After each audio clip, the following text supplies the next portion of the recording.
Welcome to another episode of Art Heals All Wounds. I'm your host, Pam Uzel. On this show, we meet artists transforming lives with their work.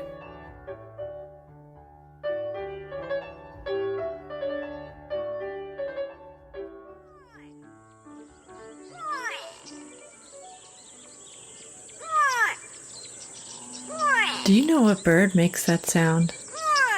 No? That's a gray go-away bird. What about this one? That's a capuchin bird. Okay, what bird makes this sound? No matter where you're from, you probably recognize the familiar cooing of pigeons. That's because pigeons are everywhere. We can learn a lot from pigeons. About love, for example. They mate for life. And about resilience. They were brought from the wild into cities about 5,000 years ago, and they have thrived. It's estimated that New York has a pigeon population of 1 million and counting. The other thing about pigeons is that they're really, really good at finding their way back home. My guest on this episode is Morgan Schmidt-Feng, a film director, producer, and cinematographer. His most recent film, Anton Circling Home, is a documentary about New York artist and pigeon enthusiast Anton van Dalen. Van Dalen has lived many decades in the Lower East Side, creating art that begins with his understanding of home, be it his house, his street, his neighborhood, city, or the world. Throughout it all, a flock of white pigeons that live in coops on his roof has been his muse. Today, Morgan, the director of Anton Circling Home, shares his notions of home as a theme running throughout his work as a filmmaker. You're listening to Art Heals All Wounds.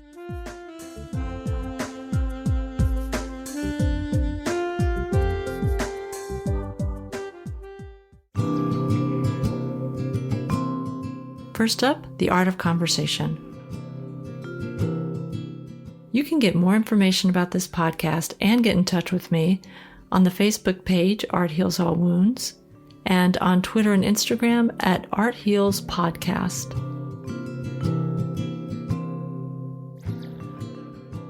Many listeners of this podcast live in India. If you're listening from India, I want to tell you how much I appreciate you. You're very much on my mind right now. For listeners not in India, I invite you to join me, if you can, in making a donation to help India in its fight against COVID. There are many organizations you can donate to, including the Indian Red Cross Society, the American India Foundation, and Oxygen for India, just to name a few. PBS has a long list of places to donate that will help medical personnel and citizens of India as they struggle through this devastating second wave of COVID.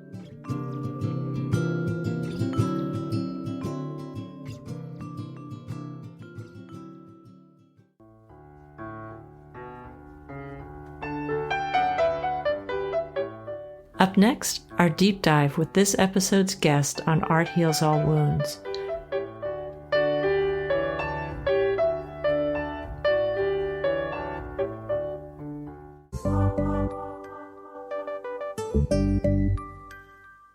You're listening to Art Heals All Wounds.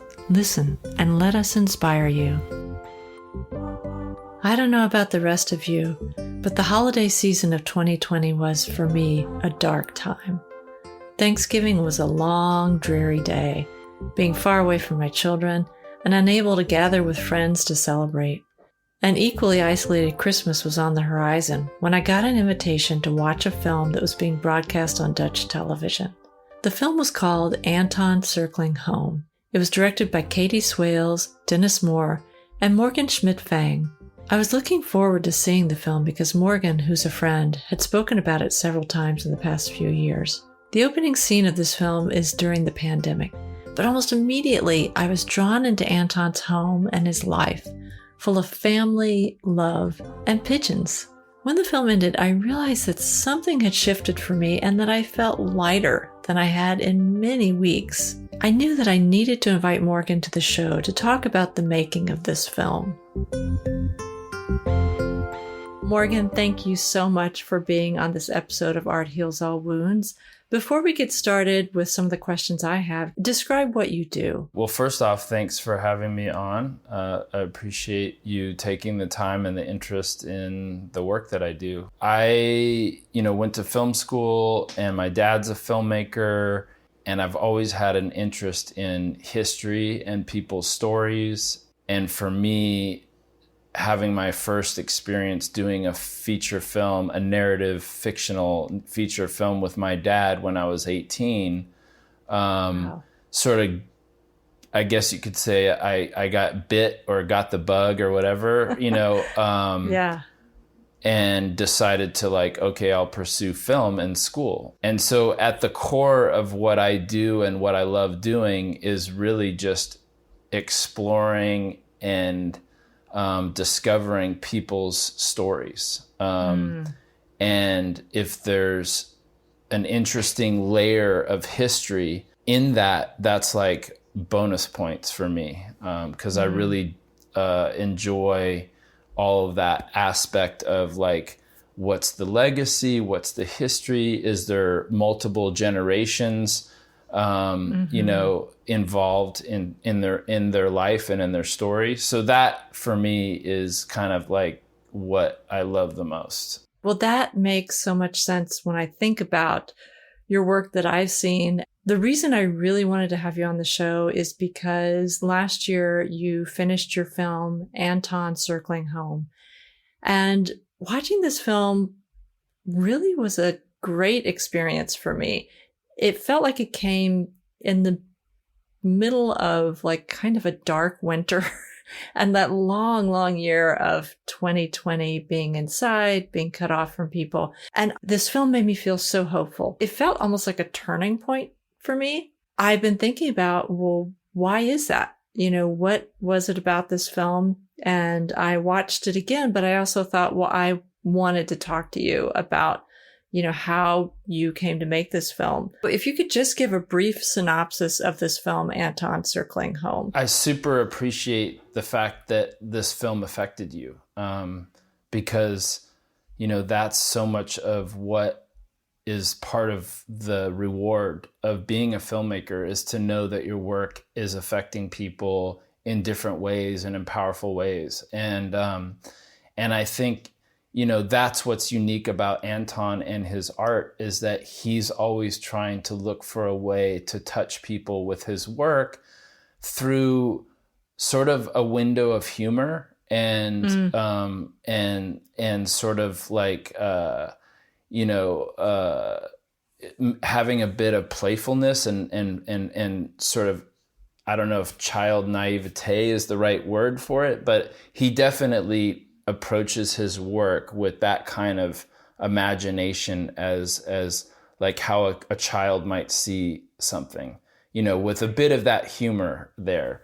And so the film, really is about this man who, is originally from Amsterdam. He was born just before the start of World War II. And the war had a huge impact on him growing up. And it basically, changed the course of his life. And his father was a Calvinist minister and was, an artist or an aspiring artist himself, but had to squash that kind of pursuit. And I think there was a bit of tension between him and his father his whole life. And so that's another big aspect of Anton's work, is exploring this idea of family and also home, and what a home means for himself and for others. And then his deep love and connection with his pigeons and his birds, Yeah. And he breeds them, he raises them, and he takes care of them every single day. They're, they have, and multiple times per day. Yeah. And so his art reflects the life of his pigeons, the perspective that his pigeons have, and this connection that he has to them, and the idea that pigeons, come home. No matter where they are, they come back to their home. And so I think that is another metaphor for Anton's connection with home. Yeah. Yeah. The one thing I want to add, when you're describing it just then, it really makes it sound almost like it's all about pigeons. And it's not at all about pigeons. True. Yet the pigeons are such an integral part of this film. It is like the gateway into Anton as a character, into his heart, into his philosophy on life and how he views things, and even his own perspective on himself. And what I thought was just brilliant was, I know your work, and you're an amazing cinematographer. I love everything that you do with the camera. And as I was watching this film, I really was thinking about that, how you have these drones, a lot of drone shots at the beginning. The one thing I thought when I watched this was that you really know how to use a drone shot. Like to have the shots you have gives us that perspective of the birds, but also this side of Anton. Anton's life on the roof with his birds is so essential to understanding him and to understanding his point of view. There was another shot in there too that I just loved when you start the story in the middle of COVID-19 and you are passing a camera up to Anton in a bucket to let him film himself during this time. And the camera is turned on. So we see this perspective of Anton as he's pulling up this bucket to the roof of his house, or maybe through a window, but very on an upper floor. And we feel like we're being pulled into Anton's world. And I just thought, oh my gosh, that's such a brilliant shot to bring us into this film. So I wanted to say that the cinematography really stands out in this, and that it's always so essential to the story. How long did it take you to film this with Anton? So the first time that we filmed with him was in June of 2015. Okay. So it was basically 5 years from the time that we started filming with Anton to when we finished editing. It was 5 years.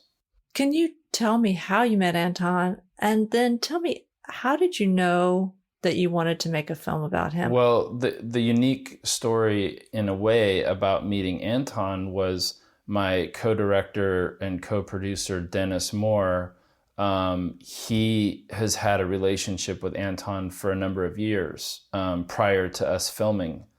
And we were, Dennis and I had connected in the early 2000s on a documentary he was doing that necessitated an interview with George Lucas. And I was working at Lucasfilm at the time, and I was shooting the doc stuff for Lucas. And so I volunteered to help out with the interview of him. And so Dennis, being the good networker that he is, he always stayed in touch over the years.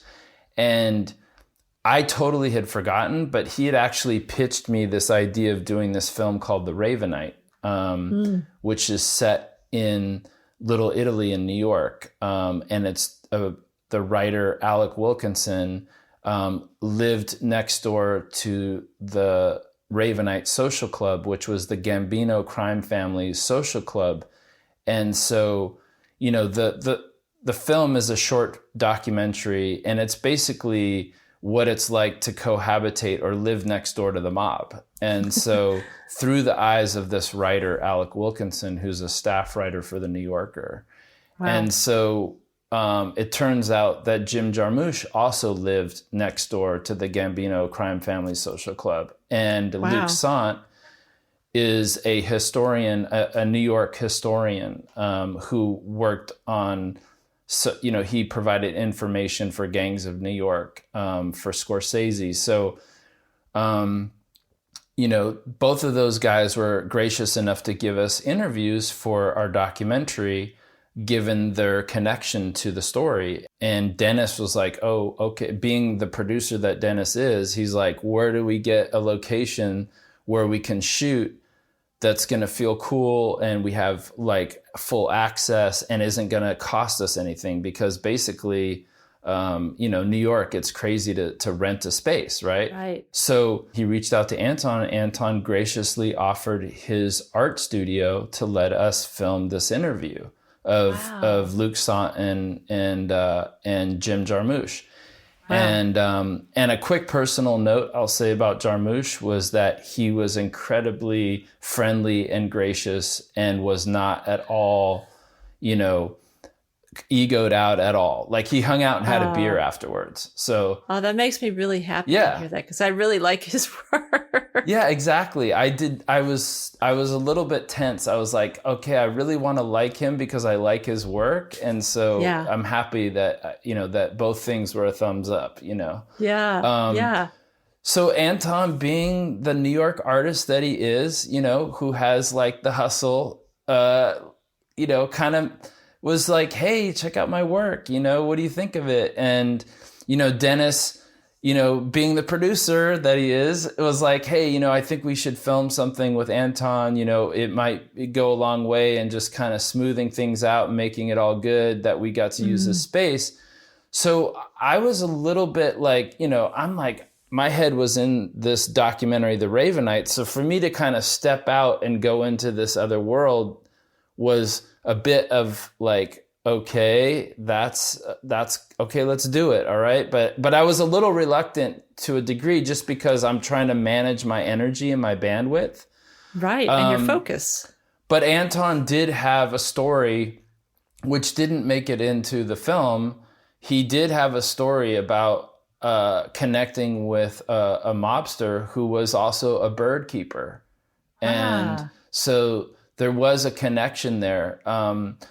And so we thought like, okay, well, maybe Anton could fit into the Ravenite story, but ultimately it didn't really work. And so we were like, well, we have this great footage. Let's see about doing at least a short film.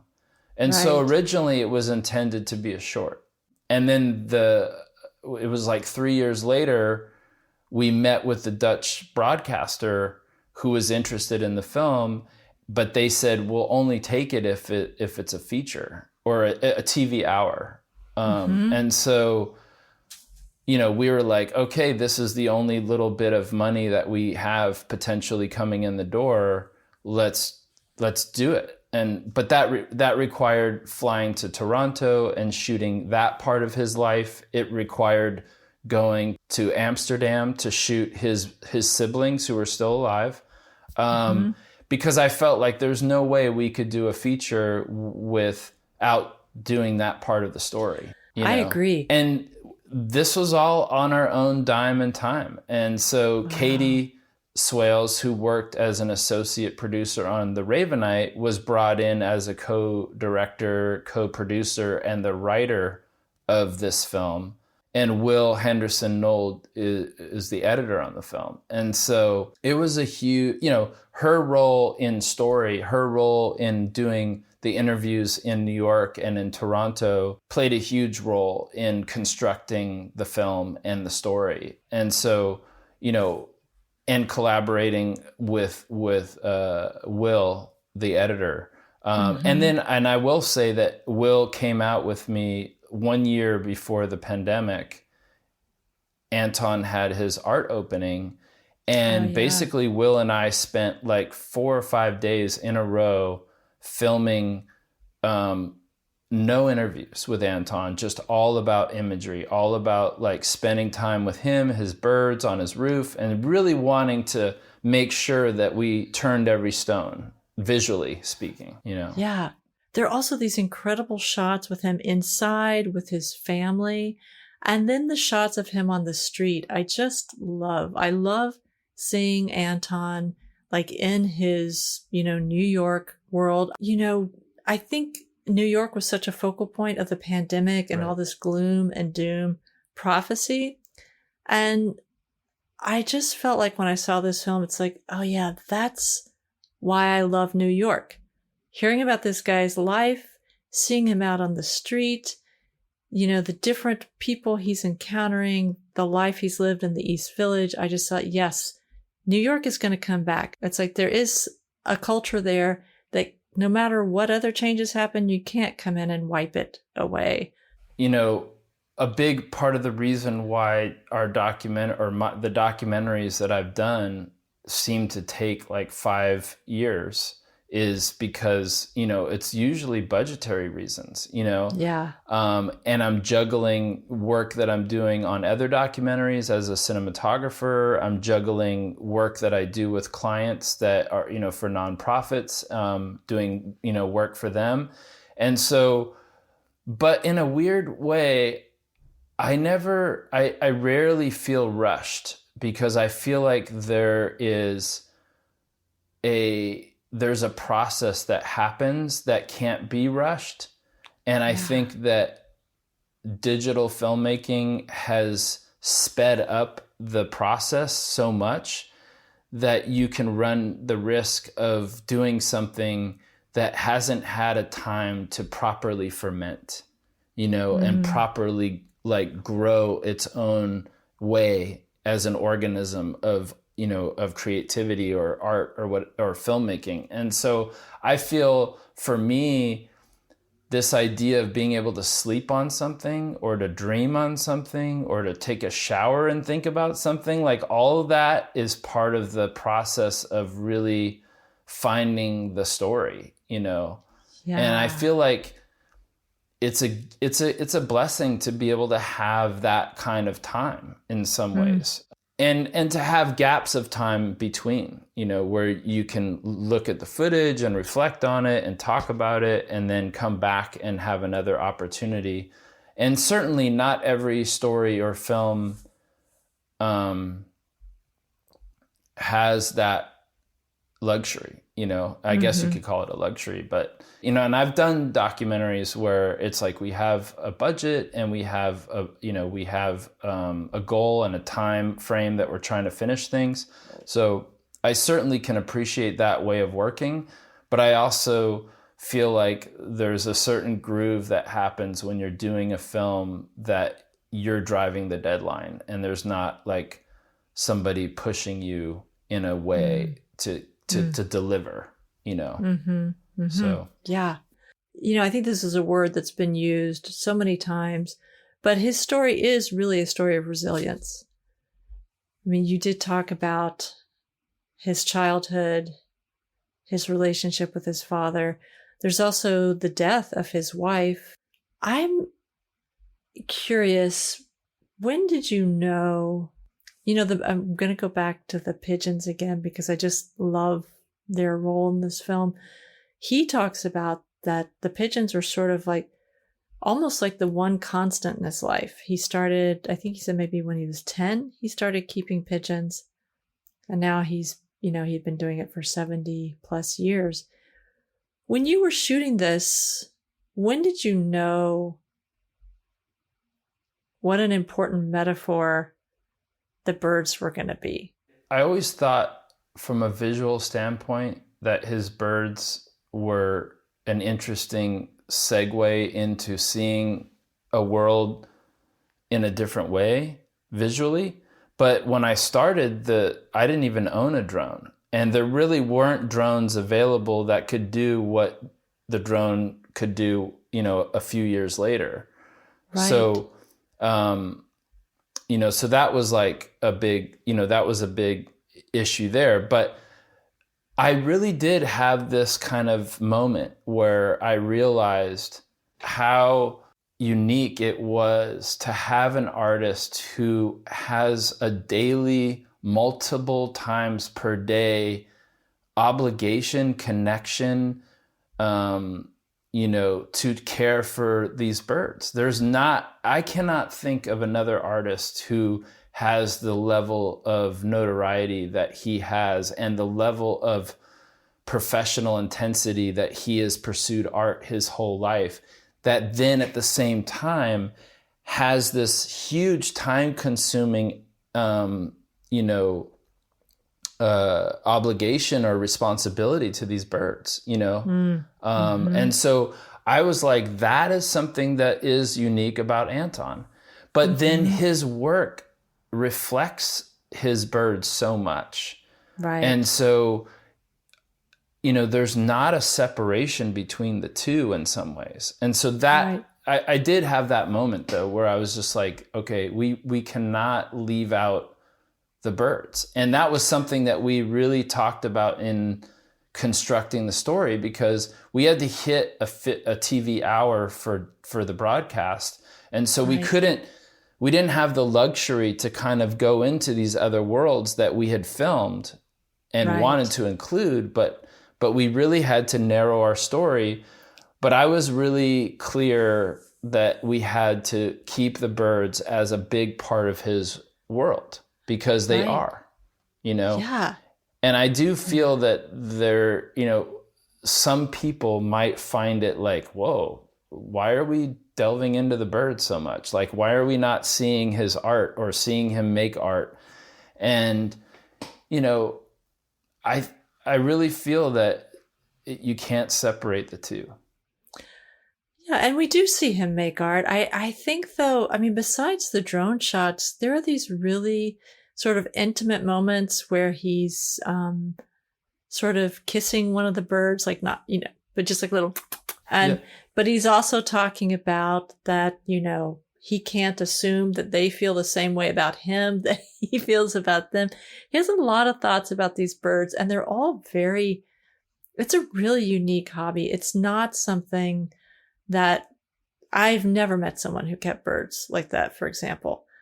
And I think it's a very old-fashioned hobby in a certain way too. It was vital communication. Yeah. During World War I, the bird and other wars.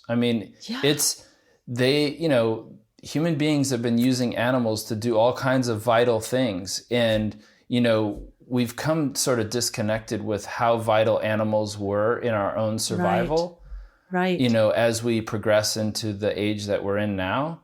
But, animals have played very vital roles in our survival, and birds were vital communication. When lines were cut during World War I, it was pigeons that might stop or start a battle that could cost the lives of hundreds of thousands of people. Well, that's a great point. You're bringing up animals and our connection to them. And there are two things that it makes me think of. One was that he talked a lot about that a lot of his resilience came through nature, but for him, that is really talking about a connection with animals. I'm also thinking of another film that you made, so we're going to switch gears a little bit. This film called On Her Own, that also had to do with a very, very deep reliance and connection to animals and also home. So can you talk about what On Her Own was about? Yeah, so in 2009, I was shooting a show, just like these little 1-minute vignettes of, small, sustainable farms and ranches in California. And so I met this woman, Nancy Preblich, and her family, and they were a 5th-generation family farm ranch in western Sonoma County. And, I only spent a few hours filming her and her family doing the work that they do. And I was like, I had this real connection, with Nancy and wanting, and I felt like, hey, maybe I could just come back for a day and film and give her the footage for her website to help them sell more, more products to restaurants and farmers markets. And I really didn't see, anything more than that. And so we connected a few months later, and I went out there with a photographer friend of mine, Anthony Lindsay, and we just spent the day filming, and I immediately was drawn into her story. And so again, it was one of these multi-year projects, and everything really changed radically for her and her family a year into filming.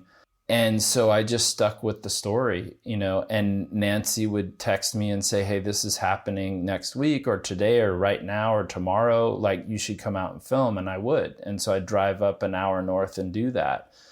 But, you know, my mom grew up in a small farming community in Iowa of about 300 people. And so farming is in my family going back generations. And so I always had this curiosity as someone who grew up in the middle of Berkeley, which is very, you know, pretty urban place. I always had this kind of curiosity about like what farming is really like. And I think I had kind of a romantic notion of it. And working on this film and working with Nancy kind of wiped away that romantic notion of what it is and how hard the work is and how backbreaking it is to do what they do. And I had, you know, and my mom always had this strong connection to family and to the land and to this sense of home. And Nancy, you know, being 5 generations on the same land, she too had that same strong connection. And I think that, you know, while Anton has lived in many places in his life, he's really settled down where he is now and has been for 50 years. And so, you know, there's this thread, as I think you pointed out, you know, with this idea of home and place and grounding. There's like a historic, or there's like a grounding that happens. And for me too, growing up in Berkeley, like I really wanted my daughter Maya, when she was born, my partner Susanna and I really wanted her to grow up in Berkeley, you know, because I did. And I felt like that makes, you know, where you grow up does kind of make a difference how you see the world. And I really wanted her to have the same opportunities to see the uniqueness that the Bay Area had to offer, you know, especially in the early 90s when she was born. God, I don't want to do a spoiler for On Her Own if people are going to see it. Nah, go for it. Go for it. Okay. Well, part of the struggle for Nancy, she has such a connection to this particular land and her way of life. And she fights for it really hard. But ultimately, in the end, she's not able to stay there. And she has to leave. And so the rest of it I won't tell. That can be the details of why she's not able to stay there. People can see the film. So she has to relocate. And the whole film, as you're watching it, you think she'll die without this place. And in fact, she doesn't. Like whatever she has inside of her, she takes with her and is able to recreate a really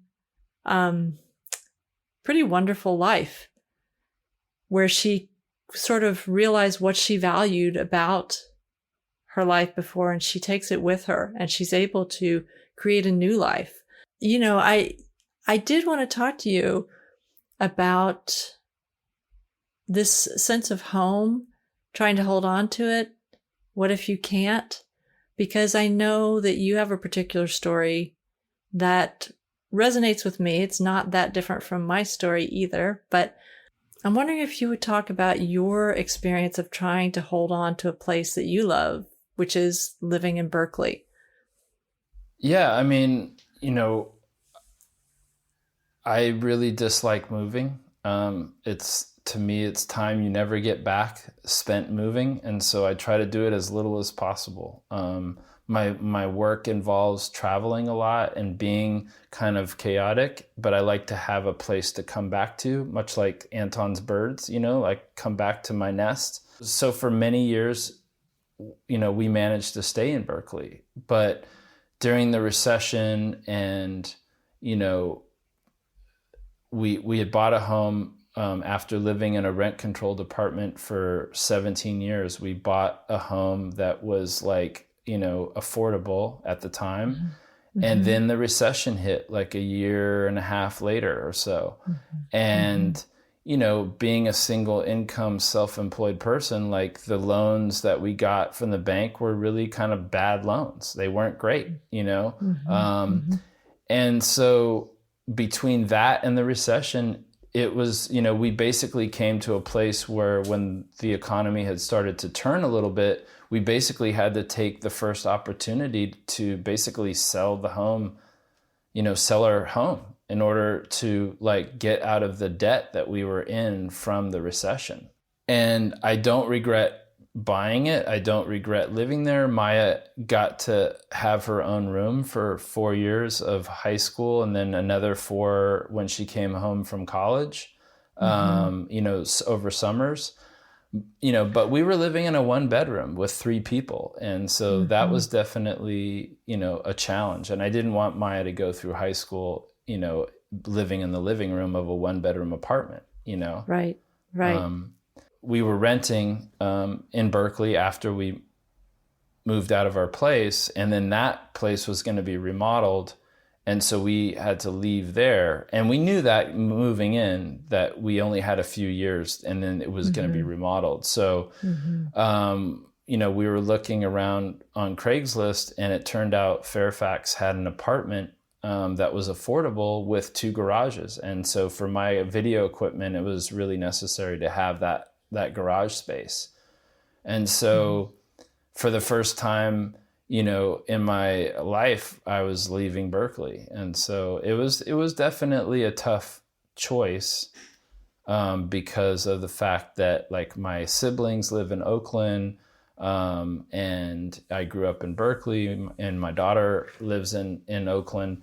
And so it was a big deal to kind of uproot and go to a community that I had never lived in before. And I just want to explain, if anybody is not familiar with the Bay Area, although everything's relatively close, each part of the Bay is very distinctive in terms of how it looks, in terms of the culture.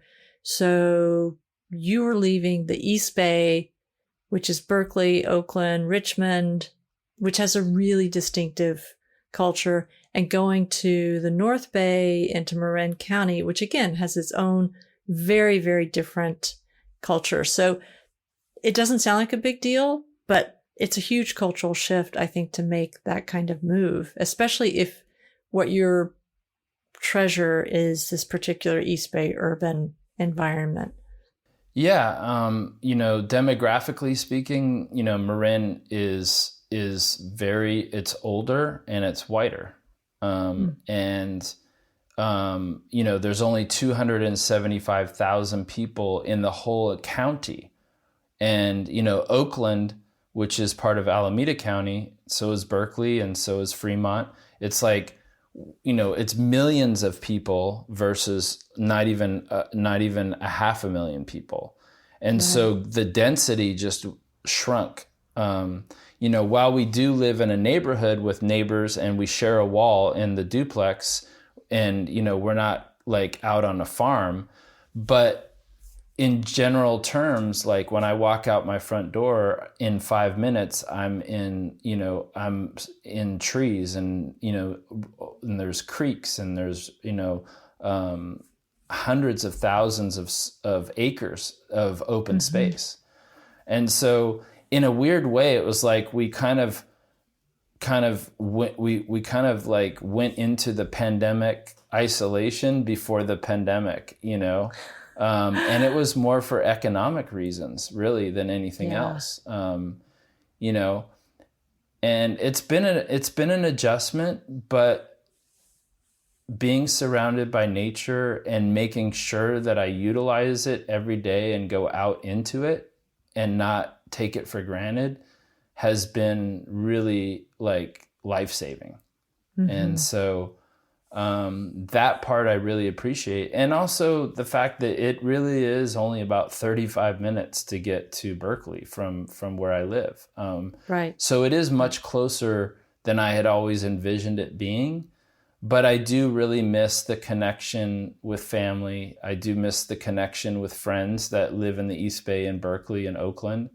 And I miss the kind of energy that those cities have, that really aren't here,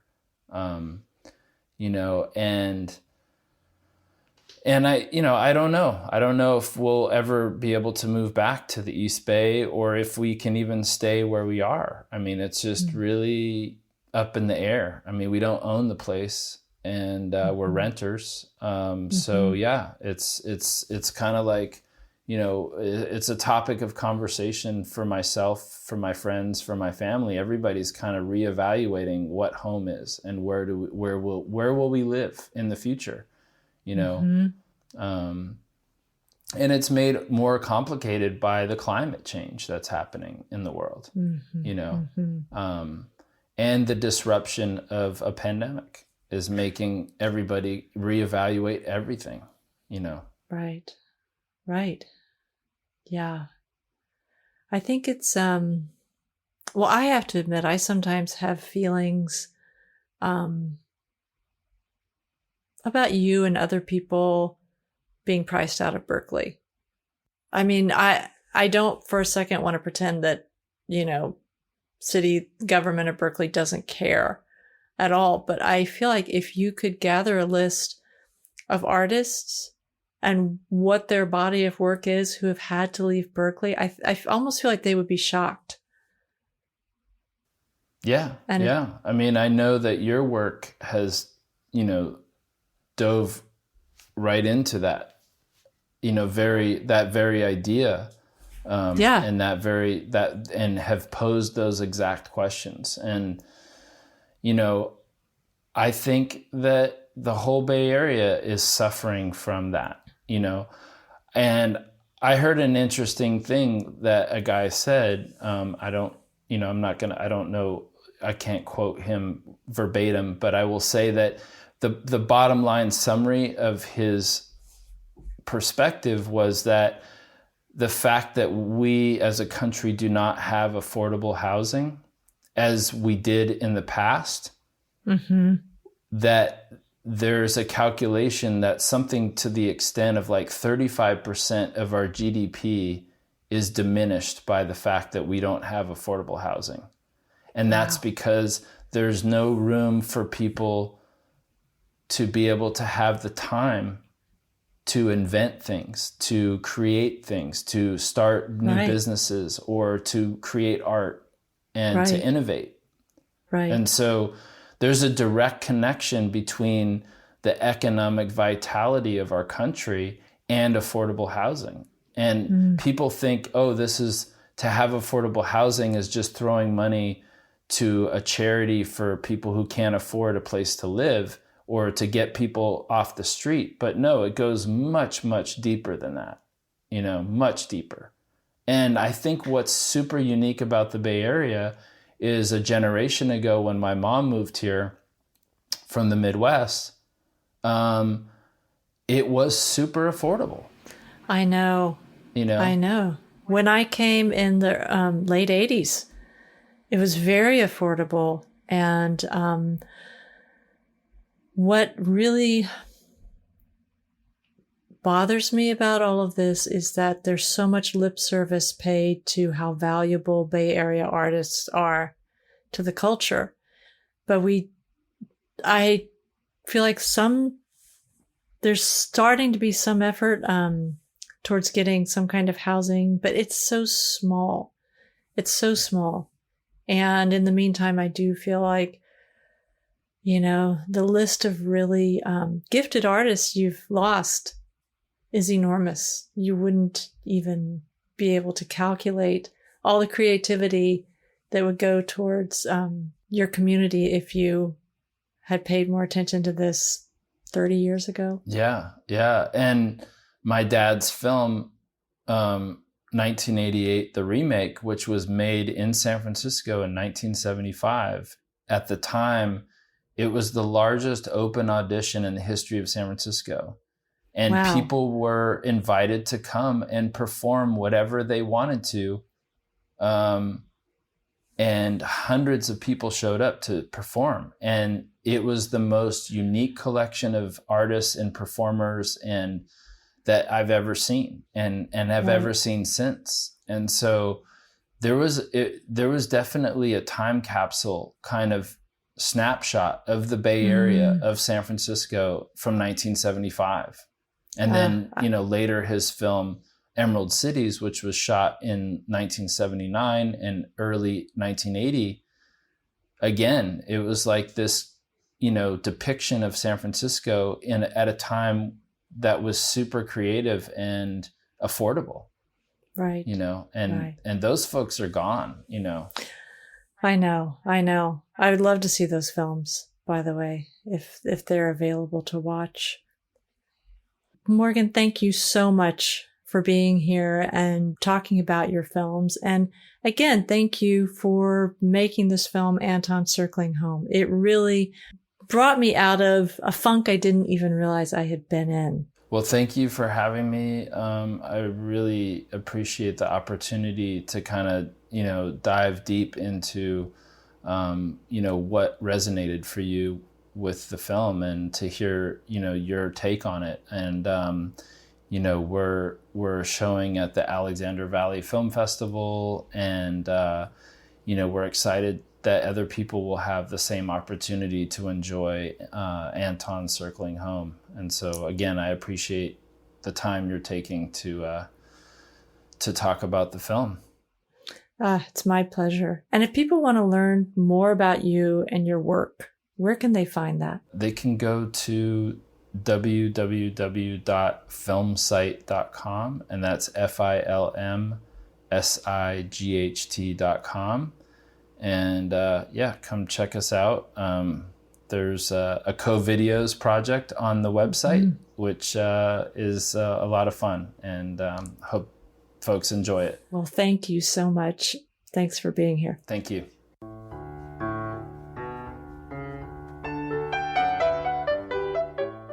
You're listening to Art Heals All Wounds.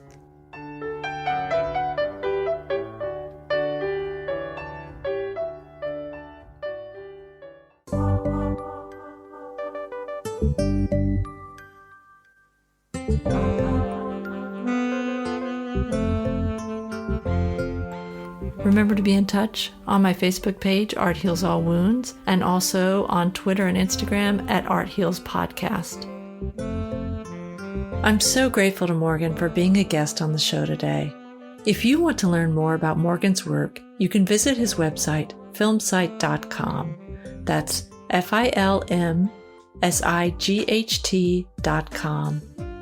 In the interview, he mentioned his co-videos project, which is a collection of films made by artists during the pandemic.